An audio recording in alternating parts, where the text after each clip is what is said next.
Prior to 2020, it was common on Twitter and Instagram to see personal trainers downplaying the idea of bodyweight workouts. They were very dismissive of the idea that you could get some good exercise right there in your own living room.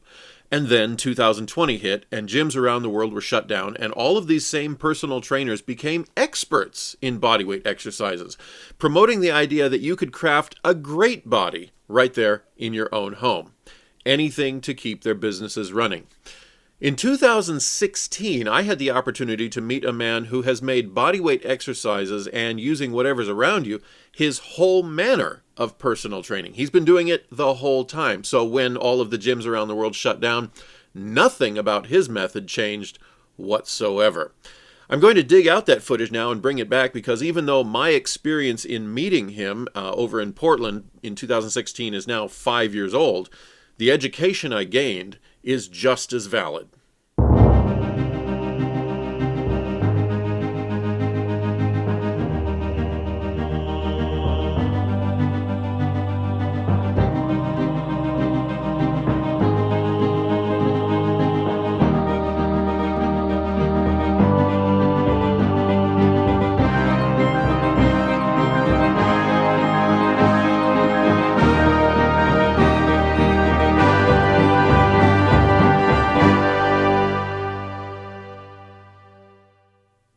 This is episode 2 of my 3-part miniseries about getting a good workout without having a gym membership. And today I want you to meet Taylor Overmiller. Now, when I met him in 2016, he was running a personal training business over in Portland, Oregon called Portland Outdoor Athletics. And as the name implies, it was all about simply getting outdoors. Go out to your backyard, go out to a park, use your body weight, anything you find around you to get in a decent workout. And he would because of that, he could simply take that to a client's home, or he could have a group session in a park and they could work out for an hour with nothing but whatever they had with them. The idea in meeting him was that I would have some content for my YouTube channel and then he would have some content to promote his business. The YouTube channel that I had in mind has since been deleted off of YouTube. I got rid of that and I started this official one. And he has moved, so it's no longer Portland Outdoor Athletics. So if you're in Portland watching this, I'm sorry, Taylor is no longer there. I believe he's in Colorado from what I could find online. I don't know if he still operates his business, so I won't speak for him. I won't try to promote him to you Coloradoans who may meet up with him. But as I said in the intro, the information is valid. It's just as good now as it was 5 years ago. So I want to get that footage out of the vault and go ahead and put it to good use and hopefully inspire you and motivate myself to get in those workouts on those days when we just can't get to the gym. So here's my session in September of 2016 with Taylor Overmiller at Lincoln High School in Portland, Oregon.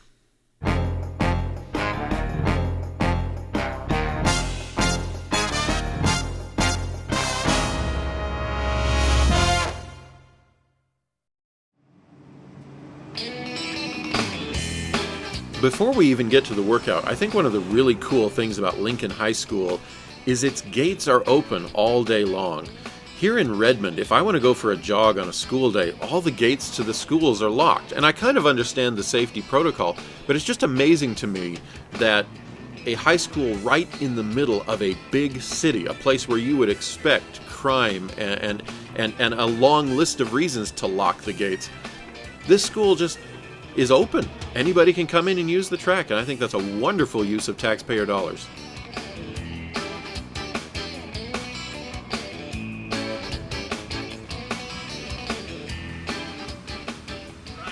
It's going good.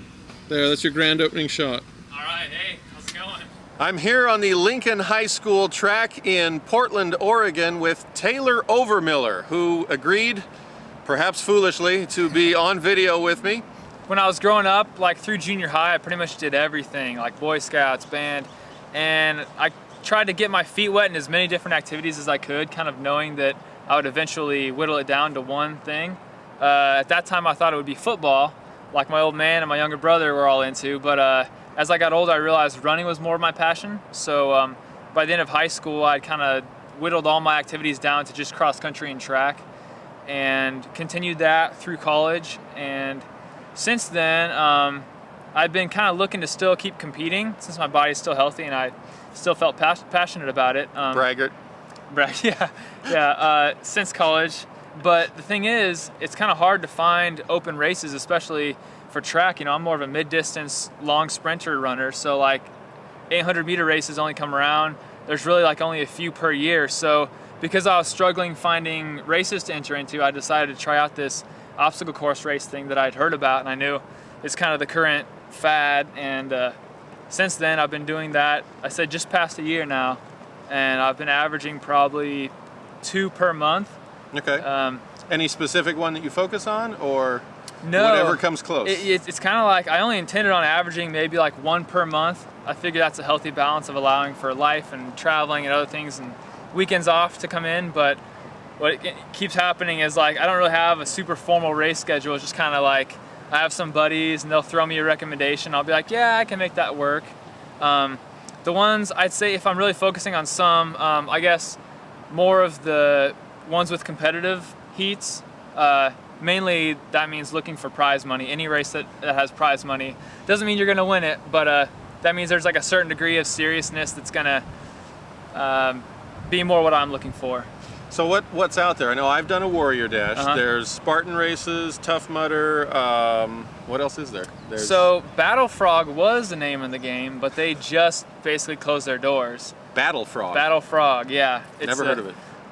Like Navy SEALs inspired name. Okay. And they supposedly designed their courses, and their format was really cool because it's mandatory obstacle completion.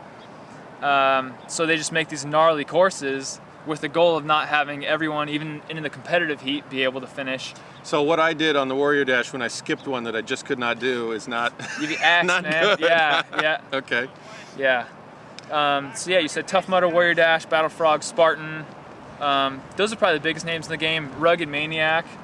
I was going to say, it seems like every summer somebody else out there gets an idea to add one to the list. Okay. Yep. Yeah, so about 9 months ago now, I started a business called Portland Outdoor Athletics, and it's mobile personal training. It's kind of weird, but basically I meet people at their convenience and at their time. So mainly like my clients right now, I'll jump in my car and I'll meet them outside their homes, and we'll head to nearby parks and playgrounds, and that's where we'll conduct their workouts. And what kind of brought me to that, obviously it ties in my passion for athletics, but also I wanted to give people a really sustainable option so that essentially I'm coaching them up to get to where they don't need me or a gym or equipment. They can kind of go out and do it on their own. They could wake up one day, go out in their backyard and say, I'll do this, this, and that. Yes. So a lot of our workouts are very like minimal to no equipment focused, and they all fit within an hour so that my clients can go out and replicate the workouts we do together on their own. And I'm coaching them away from the mentality that, well, I need to go pay for a gym membership. Then once I'm there, I don't know what I'm doing, so I need to pay for a personal trainer. And the personal trainer is going to push me on buying equipment and then a diet. And before you know it, there's kind of this trend created where people feel like they have to pay for fitness. And I'd much rather prefer coaching people up to a point where they can kind of just fly on their own. I love repeat clients, but I know I've done my job when pretty much someone doesn't need me anymore, and we've helped establish those new habits and really solidify that new lifestyle so that they can just keep it rolling on their own. So if your goals come true, big gyms around the country are going to hate you. Yes. Yeah. Okay. Yeah. Well, I invited Taylor to just kind of show me what he does, and so we're about to find out what that is, and I'll probably be hobbling home from here because I haven't been to the gym in a few weeks. So here we go. I could not afford a camera crew at the time, so I just had to set up cameras where I thought it would be best. Some of these shots are not ideal, we're way off in the distance or off to the side, but I think you'll get the point anyway. But what you're seeing off there in the distance is us warming up with one lap around the track, and then we will go into some stretching exercises just in preparation for the workout to come.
As he mentioned in the interview, Taylor's primary interest for his own personal fitness is obstacle courses.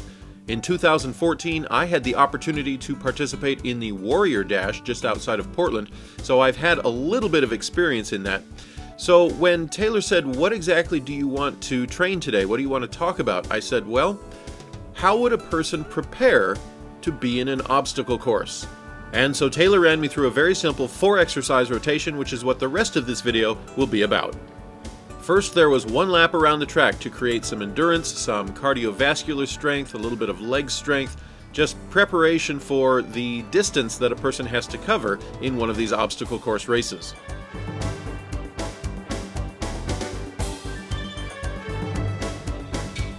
In this particular exercise, the goal was that I would keep my arms tense as if I were going to do a pull-up for several seconds. That proved to be quite difficult for my muscle development and my weight at the time. So Taylor did modify it to where I was basically just hanging. How long could I hold on? And that is still some exercise. It's not quite the exercise he had planned, but it's still, you're still building, you're building strength there. And I think that's an important principle to remember. When you're crafting your own bodyweight workout, tailor it to what you can do, or correction, tailor it to what would be an attainable challenge. You should challenge your muscles, but don't try to do something that's just impossible for you at your current level. So next exercise is a burpee. There are different definitions of what a burpee is based on who you ask. First time doing a burpee, right First here. ever. All right, here we go. So we're gonna go by the Spartan definition. So during a Spartan race, you're gonna have someone over you, making sure you're doing them right as you count them aloud. So what they're looking for is, did your chest touch the ground? And did your feet leave the ground with the clap overhead? Because what's more manly than clapping while you're doing an exercise? Spartan. Okay, so it's gonna look like hands down, jumping back. I'm dropping, touching my chest to the bottom, not like a normal push-up, going all the way down, pushing up, jumping my feet back up. That's 1. And I'd have to count it aloud in order for it to count during a race. So we're gonna try 5 of those in a row. So not only is it his first 1 ever, first 5 ever. Well, let's do a really slow one here. Sure, your pace is our pace. Okay. So we'll go first hands on the ground, jumping back like it's push up, chest to the ground. Chest to the ground. See, my guts gonna hit first. It's all good, that counts. All right, then we're pushing back up out of it, jumping our feet up, then 1 more jump. 1, all right, good. Get some crud on you, why not? Yeah, I did. Yeah. I need a shower.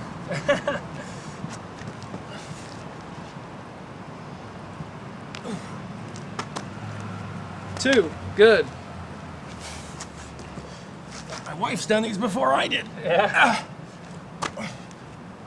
All right, 3, pass halfway, a couple more.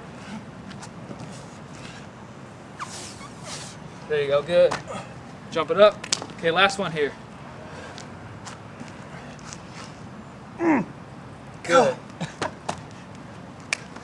Okay, good job.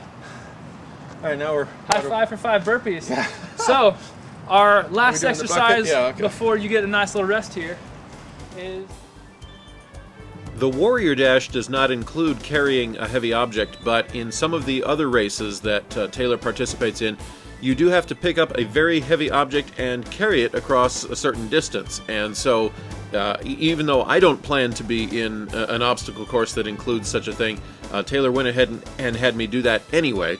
That is a nice heavy concrete block created by pouring concrete into a bucket and then getting it out of the bucket. Even if you don't plan to be in an obstacle course, that is good exercise all by itself.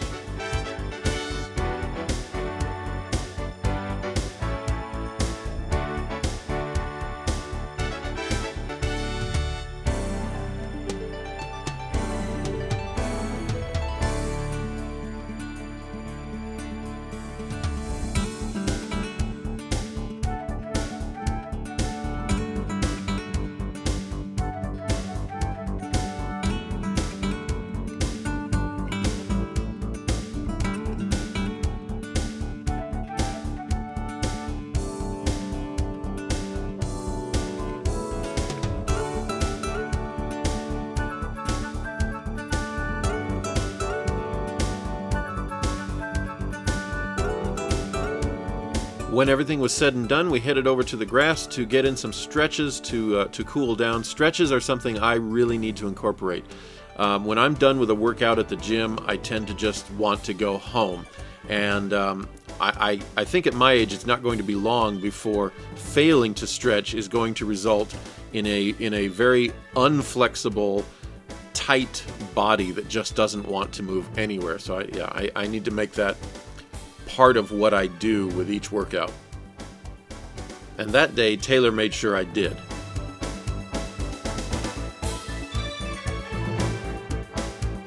As Taylor mentioned in the opening interview, he's more into the running type of exercises, the running and the obstacle courses. He's not a bodybuilder. He's not looking to gain muscle size. And so here you can kind of see the difference. This is a runner's body. It is by no means anything to dismiss. That's a very fit, athletic physique. So if you're someone who maybe you're overweight and wondering, what exactly do you want to do with your body? Not everybody's out there for that big, bulky, massive look. And there is, I want to make it clear, there is absolutely nothing wrong with aiming for a more slim, toned look like a runner or a swimmer. Taylor is set to outlive a great many people on this planet and feel good and healthy right on into his senior years. That wraps up my workout with Taylor Overmiller, and I just want to re-emphasize the overall point. Fitness can happen anywhere. Anywhere that you can take your body, and I hope you take it with you everywhere you go. Anywhere that you can find a flat surface to walk on, to jog on, get down and do push-ups, burpees, whatever. Anywhere that you can find something that you can pick up and carry around. You can create a workout that will stimulate some muscle growth and will be good for you. It was good for me to get that footage back out and remind myself I don't take advantage of that information. I don't use that information as often as I could or should for those days when I don't get to the gym, can't get to the gym. So I hope it motivates you, and I do hope that wherever Taylor is, his business is growing in his new location, and all is well with him. If you do run across him and you have the opportunity to hire him as your personal trainer, I recommend it. Friendly guy, full of information and full of enthusiasm for what he does. And so that's episode 2. I think that's all I have to say. Get out there and get a workout in. Unless you're here in Oregon and it's 40 degrees, then maybe do it in your living room. I'll be back with the third part next time. We're going to meet someone that I actually just met last year in 2020. Where are we? Forgot where we were. I'm going to stop talking before I really embarrass myself. See you in episode 3.